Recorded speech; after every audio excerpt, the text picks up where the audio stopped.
Hello guys, welcome back to Ahuja accounts.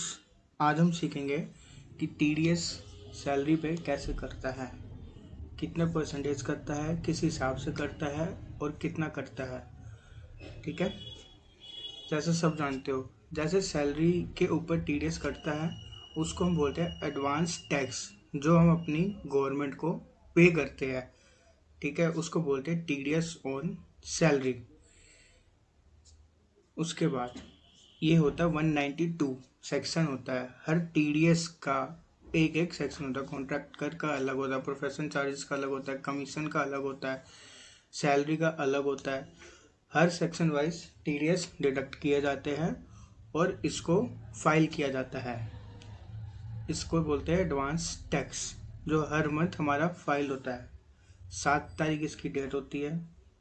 ठीक है, आज हम करेंगे टीडीएस ऑन सैलरी। जैसे आप सबने नोटिस किया होगा, स्टार्टिंग के मंथ में कंपनी जब सैलरी देती है तो टीडीएस डिडक्शन बहुत कम करती है। ज़्यादा अमाउंट नहीं हमारा डिडक्ट होता तो हमको फ़र्क नहीं पड़ता इतना। पर जैसे जैसे टाइम स्पेंड होता है, आपने देखा होगा ईयर के लास्ट में कुछ मंथ पहले कंपनी डिडक्शन ज़्यादा कर देती है। तो उससे क्या होता है कि कंपनी को भी कभी कभार दिक्कत होती है और कभी कभी आपको भी दिक्कत होती है, क्योंकि जिस पर्सन की सैलरी में से 500 रुपये हर मंथ कट रहे हो और लास्ट के मंथ में एकदम से उसके 5,000 कटने लग जाए तो पर्सन को प्रॉब्लम होती है।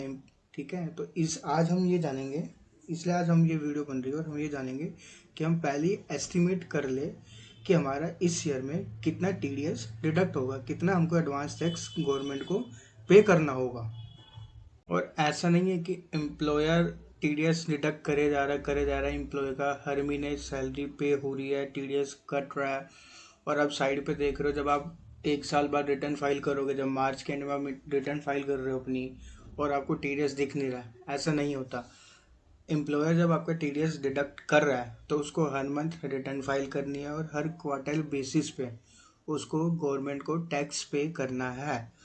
वो टैक्स पे करता है, वही शो होता है आपका टीडीएस में। वो टीडीएस कहाँ पे आपका शो होता है? जब आप इनकम टैक्स की साइट पे जाके अपने आप को लॉगिन करते हो।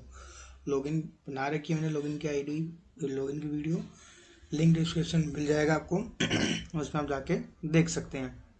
आप जब लॉगिन हो जाते हो इनकम टैक्स की साइट पे 26AS नाम का एक फॉर्म होता है, उस पर जाइए, वेबसाइट पे जाके क्लिक करिए 26AS। और जिस एक साल में, जिस ईयर में, जिस फाइनेंशियल ईयर में जिस जिस पर्सन ने आपका जो जो टीडीएस कटा होगा, कि आपका कहीं से रेंट आता है, आपका एक मकान है उसका आपका रेंट आता है, उस पर भी टीडीएस करता है, उन्होंने आपका टीडीएस काटा होगा तो वो भी जमा करेंगे, वो टीडीएस भी 26AS में आपको दिखेगा। वो सैलरी है, आपकी सैलरी का टीडीएस कट रहा है तो वो भी आपको 26AS में दिखेगा।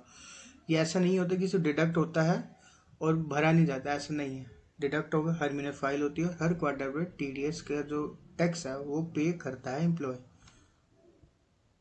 चलिए अब इसको लॉगिन करते हैं। उसके बाद मैं आपको बताता हूँ टीडीएस ऑन सैलरी कैसे कैलकुलेट किया जाएगा। हम एडवांस में कैलकुलेट करके रख रहे हैं इस बार कि हमारा कितना टीडीएस डिडक्ट होगा। ठीक है, लिया हमने। अब आपको दिख रहा होगा इनकम एंड टैक्स एस्टिमेटिव, ये नया फीचर आया है इनकम टैक्स के अंदर। इससे हम कैलकुलेट करेंगे हमारा इस साल का एडवांस टैक्स कितना जाएगा, कितना हमारा डिडक्ट होगा सैलरी पे टीडीएस हमारा। सिंपल से इसको क्लिक करिए,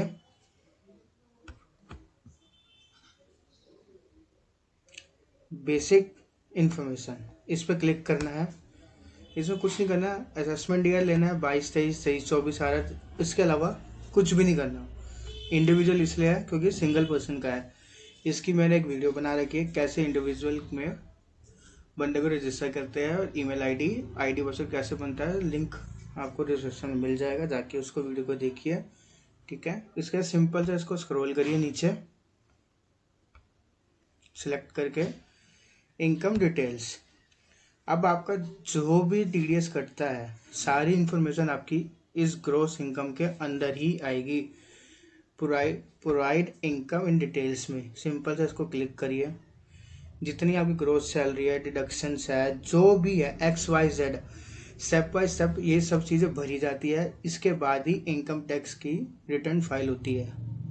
सब आपको मैं धीरे धीरे आगे बताऊंगा। इसके अंदर ग्रोस सैलरी क्या होती है, डिडक्शन कितनी है, क्या होती है, 16A क्या होता है, 16(2) क्या होता है, 16(3) क्या होता है, ये सब मैं आपको इस वीडियो में बताऊंगा आगे जाके। अब ये कैलकुलेट कैसे किया जाता है? अब ये कैलकुलेट किया जाएगा एम्प्लॉयर के थ्रू। एम्प्लॉयर मतलब आपकी अकाउंट्स टीम के थ्रू। अब अकाउंट्स टीम क्या करती है, आपके पूरे साल की सैलरी एस्टिमेट कर लेती है। जैसे अब पूरे साल अप्रैल से लेकर मार्च तक आपकी पूरे साल की सैलरी मान के चलिए 10 लाख रुपए हो गई। तब 10 लाख के अंदर आपके एम्प्लॉयज आ गए, पीएफ आ गया, बोनस आ गया, कन्वेंस आ गया, हाउस रेंट आ गया, जो भी है XYZ कन्वेंस आ गया, जो भी कंपनी आपको फैसिलिटीज देती है सैलरी के अंदर, वो सब कैलकुलेट कर लिया है पूरे साल का एम्प्लॉयर ने, मतलब आपकी अकाउंट्स टीम ने। ठीक है, सिंपल से हम लेके चलते हैं। जैसे अब हम मान लिया आपकी इनकम हो जाती है 10 लाख रुपए पूरे साल की, मतलब कंपनी ने 10 लाख रुपए आपको पूरे साल में देना है।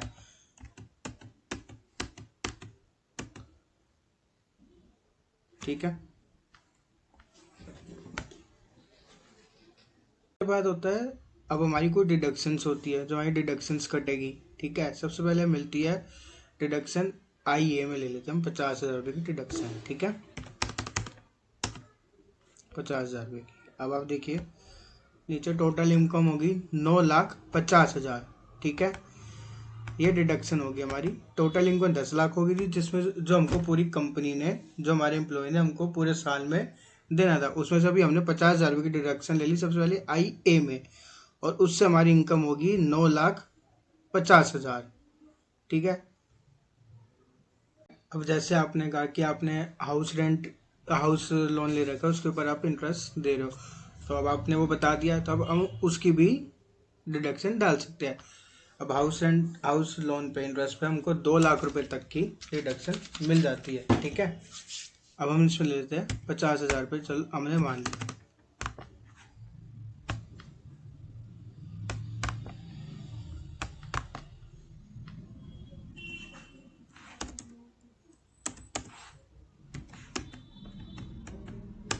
ठीक है, ये अब हमने 50,000 हमने यहाँ पे डिडक्शन 50,000 की भी ले ली। फिर देखिए और कम हो गया, कहाँ 10 लाख तक, कहाँ हम 7,97,600 पे हम आ चुके हैं। ठीक है, क्यों? अब हमने ऊपर डिडक्शन 1.5 लाख की डिडक्शन हमने ऊपर ले ली, 50,000 की डिडक्शन हमने नीचे ले ली। ये देखिए आप, माइनस फर्क 50,000 रुपये। ठीक है, देखिए अब हमने यहाँ पे 50,000 ले लिया, डिडक्शन 50,000 के लिए। इनकेस आप मेडिकल भी है, ठीक है, इसके अंदर 80cc के अंदर ये कंपनी आपको प्रोवाइड करती है, जैसे मेडिकल कि 10 लाख के अंदर आपका मेडिकल भी है, कुछ एम्प्लॉयज़ को दे देती है, जैसे कि बीमार हुए कुछ हुआ तो वो उसके अंदर आता है। तो वहाँ पे आप वो क्लेम नहीं कर सकते हैं, पर आप अपने पेरेंट्स का जैसे मेडिकल के लिए आप पेमेंट करते हो, तो आप वो इन्वेस्टमेंट होगी आपकी एक तरह से, तो वो आप बता सकते हो अपने काउंसिल को कि वो पे करते हूँ मैं पूरे साल में, तो वहाँ वो उस चीज़ की डिडक्शन भी आपको यहाँ पे मिल जाती है। अब ये सब चीज़ें करने के बाद अब आपकी अकाउंट्स टीम नीचे जाती है, यहाँ पे देखिए एस्टिमेट टैक्स, इस पर क्लिक करके आपका एस्टिमेट टैक्स आ जाता है। आपकी अकाउंट्स टीम भी इसी से कैलकुलेट करती है कि आपका पूरे साल का एस्टिमेट टैक्स कितना बनता है, उस हिसाब से फिर वो आपकी सैलरी से डिडक्ट करती है। वो आप देखिए ये सारी डिटेल्स आ गई, जो जो हमने फिल की थी, सब टैक्स वैक्स जो जो आप डिटेल्स उनको देते हो, पूरी डिटेल्स हो गए, उस हिसाब से आपका वो फिल करके आपको दे देंगे। अब आपका टोटल टैक्स आप देख सकते हो ये बन के आ रहा है। ठीक है, उसके बाद देखिए ऊपर हमने दिखा दिया अपना, हमारी इनकम आ गई 7,97,760। अब उसके बाद आता है कुछ डिडक्शन डिटेल्स। डिडक्शन डिटेल्स का मतलब होगा कि कुछ एडिशनल डिडक्शंस होती है हमारी, जो हमको अपने एम्प्लॉयर को मतलब अकाउंट्स टीम को बताना होता है। जैसे अब हमारा इन्वेस्टमेंट होगी, हमने कहीं पे इन्वेस्टमेंट कर रखी है, हमारे बच्चों की फीस जा रही है, PF अकाउंट है हमारा, ये जो भी हमारी XYZ हमारी इन्वेस्टमेंट्स होती है, वो हमको अपनी अकाउंट्स टीम को बताना होता है। ये उसकी भी हमको डिडक्शंस मिल जाती है। ये डिडक्शन टोटल डिडक्शन मिलती है हमको 1.5 लाख रुपए की। अब वो 1.5 लाख रुपए मैं आपको दिखा देता हूँ।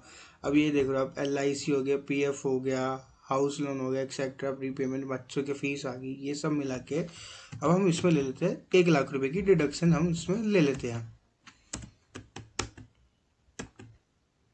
ठीक है, ये 1 लाख रुपए की डिडक्शन ले लिया हमने।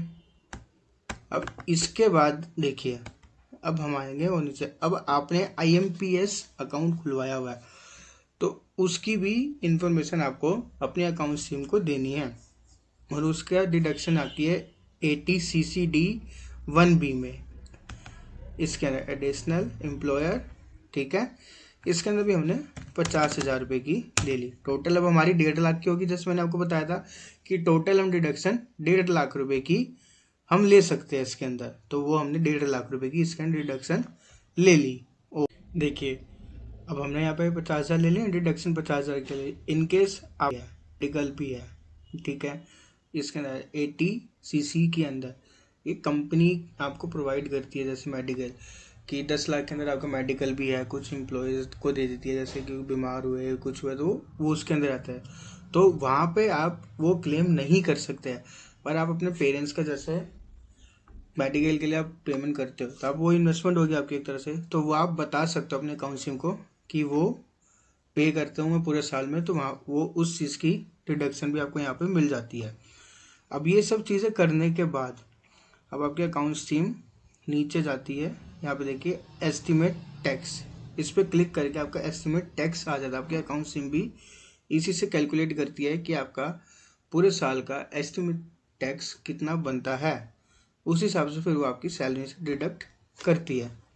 वो आप देखिए, ये सारी डिटेल्स आ गई जो जो हमने फिल की थी, सब टैक्स वैक्स जो जो आप डिटेल्स उनको देते हो, पूरी डिटेल्स दोगे, उस हिसाब से आपका वो फिल करके आपको दे देंगे। अब आपका टोटल टैक्स आप देख सकते हो ये बन के आ रहा है। ठीक है, अब आपका पूरे साल का टैक्स बन गया 45,900।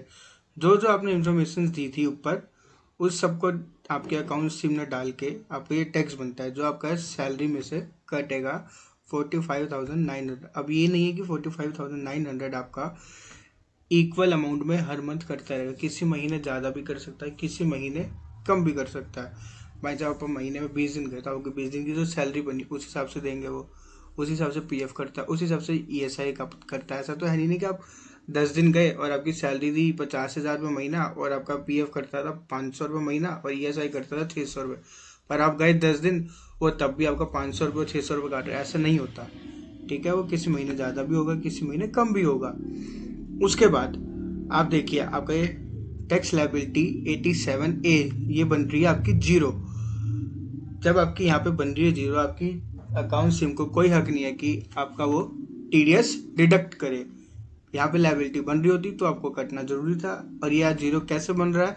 जो आपने ऊपर इन्फॉर्मेशन दी है अपनी अकाउंट स्ट्रीम को, उसकी बेसिस पे सब कुछ उन्होंने प्रोवाइड करा है, उसके बेसिस पे आपका 0 बन रहा है।